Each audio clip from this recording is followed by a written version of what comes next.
What is up mga pre? So ito panibagong video tayo. So ito naglinis tayo ng CVT natin, as you can see. Tapos advice lang dahil meron ako mga napanood na video na nababaklasan ng pulley. No. Mahirap 'yun mga pre, lalo na sa biyahe. Mahirap mabaklasan ng pulley. Kaya ang tips ko lang sa inyo, kagaya ko sa mga nagdi-DIY diyan,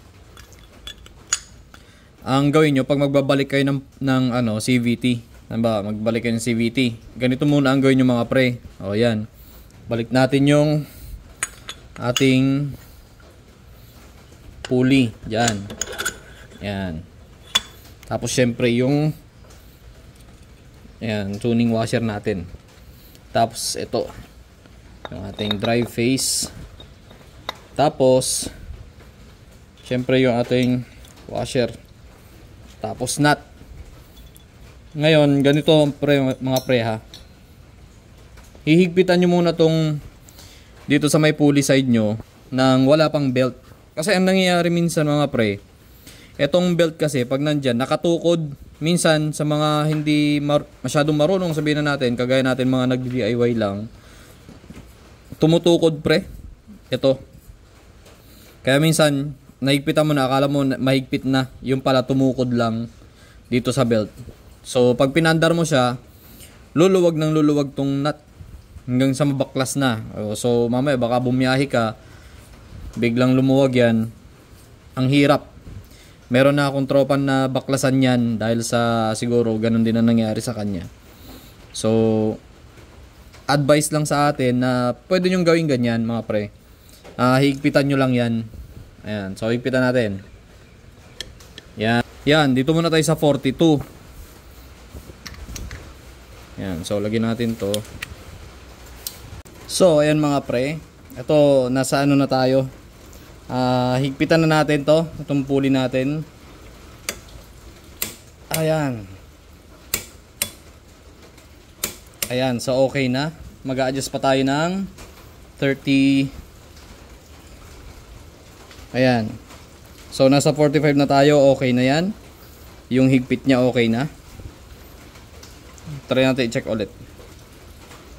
Ayan. So ito guys, yung paghigpit na ganito ay tested ko naman na siya. Ayan, nilalagyan ko pa ng markings yan ilang beses. Pero tested naman na siya, hindi siya gumagalaw. So meaning, okay na okay yung ganong higpit ng ating torque wrench. 45 Newton meter. Magkatulad lang yan, yung dalawang yan. So ngayon, next natin, ayan, sigurado na tayong mahigpit na yung pulley. Yung pulley natin. Ito naman. Tsaka nyo ilalagay itong belt. Yan. Ito ay para sa mga beginner lamang, pero sa mga veterano na dyan, huwag na kayong kumontra. So ayan. Para lang, hindi kayo mabaklasan ng pulley. Ayan. Sa madaling sabi, mas mahirap din kasi na madisgrasya pa kayo sa kalsada. Pag bigla kayo natirikan, no? Ma-overtake ka sa traffic light. Tapos bigla kang hindi umandar. Pero may free will naman. Pero at least, itong advice natin ay magagamit nyo talaga to sa pang DIY. Siyempre, mga kagaya ko din kayo mag-DIY. Share lang naman tayo ng knowledge dyan mga pre. Ayan. Ganyan. Tapos syempre yung Y tool natin, lagyan natin dyan, salpak. Yan. Tapos tukod. Ngayon maghihigpit kayo, ito lang din, natutunan ko din sa mga nagbibideo dyan. So ayan, punta muna tayo sa DOS, mga 40 41. Ganyan. Basta mas mababa. Kahit dalawa lang naman, 41, tapos doon na kayo sa desired tawag dito. Desired strength. Desired Newton meter na kung ilan. So dito sa atin 45 ay okay na. Nakita ko to sa manual sa mga group ng Yamaha Mechanics dito sa Taiwan. Yan. So higpitan na natin to mga pre.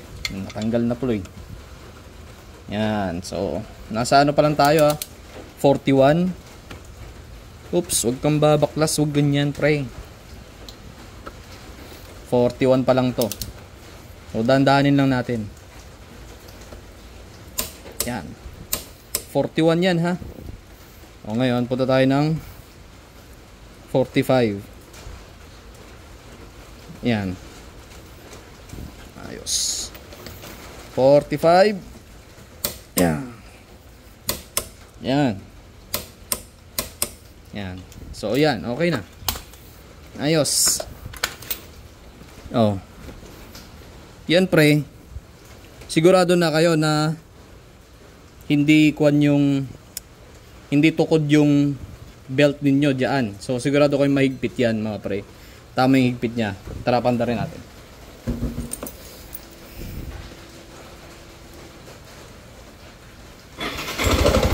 Hey! Ayan. Yun oh. Ayan. Ganyan mga pre. Ang pagano. Tapos, advice ko lang sa inyo, habang naka-center stand yan, huwag nyo nang babanat-banatan ng todo-todo. Lalo na kung naka-aftermarket kayo na pulley. Yung lumalampas yung inyong mga belt. So, huwag nyo nang pangarapin pa na gano'n kasi may mga nakita na akong gano'n kahit okay yung pinagkabit. Siyempre pag lumalampas yung belt, mahirap na. Disgrasya o di gastos. Malala pa doon, madisgrasya pa, 'di ba? So, wag na lang. So, ayan mga pre. Ano lang. So, 'yon pa yung kaibigan lang at ka-DIY. Ayan, nakapaglinis tayo ng CVT natin. Yan, So, yan lang kasi mahirap matulad dun sa tropa natin or sa mga iba na nababaklasan ng pulley. Dahil doon sa ganun na technique yung pero kung veterano na kayo, syempre alam nyo na kung tumutukod dyan o hindi, kung nasa likod dyan, pwede yun nang gawin. Pero for safety purposes, ang advice ko lang sa inyo, unahin nyo muna yung pulley at drive face na ibakabit para sure ball kayo na hindi tumutukod sa belt. So yun lang mga pre, sana may natutunan kayo sa video na to. See you on our next vlog. Bye bye.